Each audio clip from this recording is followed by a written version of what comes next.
नमस्कार साथियों, YouTube basic step में आप सभी का स्वागत है। आज के इस पहले वीडियो में हम सभी परमाणु और अणु के बारे में जानेंगे। तो चलिए चलते हैं। परमाणु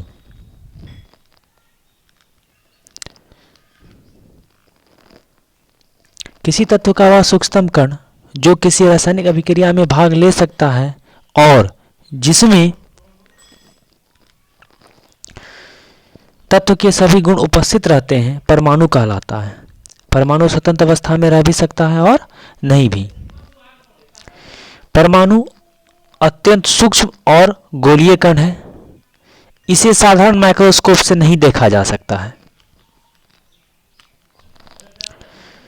परमाणु का व्यास लगभग 10/15 मीटर अर्थात 10⁻⁻15 मीटर होता है। परमाणु के मुख्यतः 3 मौलिक कण होते हैं: इलेक्ट्रॉन, प्रोटॉन और न्यूट्रॉन। इलेक्ट्रॉन ऋणावेशित, प्रोटॉन धनावेशित और न्यूट्रॉन आवेशहीन होता है। परमाणु का नाभिक धनात्मक होता है। इसमें प्रोटॉन और न्यूट्रॉन मौजूद होते हैं। एक बात मैं आपको बता दूं, अब परमाणु के बारे में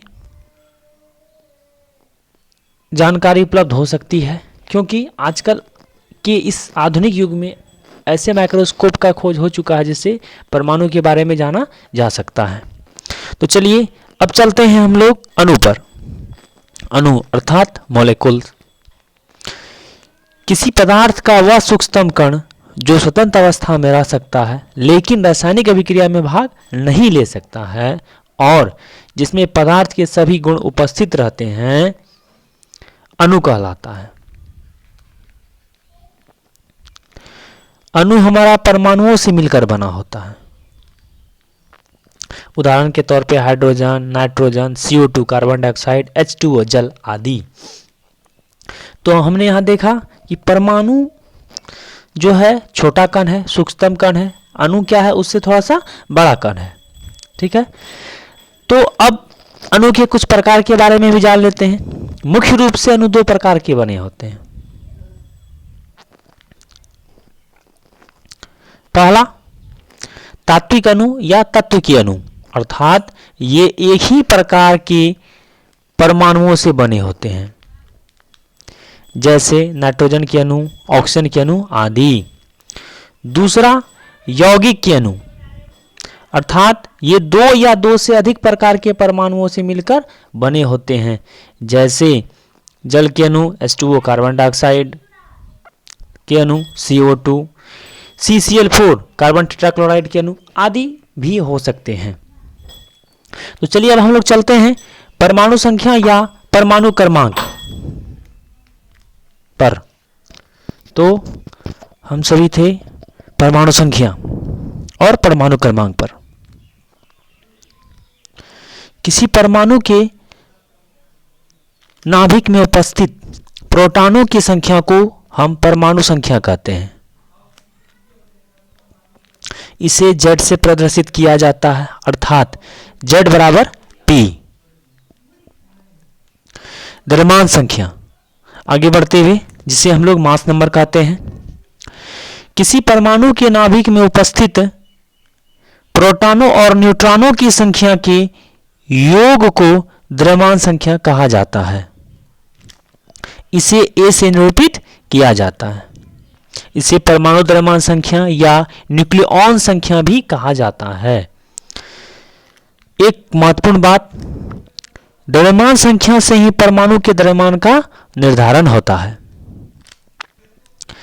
तो द्रव्यमान संख्या की परिभाषा से A बराबर P + N और A बराबर Z + N, क्योंकि इससे पहले हम परमाणु संख्या के बारे में पढ़ चुके हैं। Z बराबर P अर्थात परमाणु संख्या बराबर होता है प्रोटॉनों की संख्या के।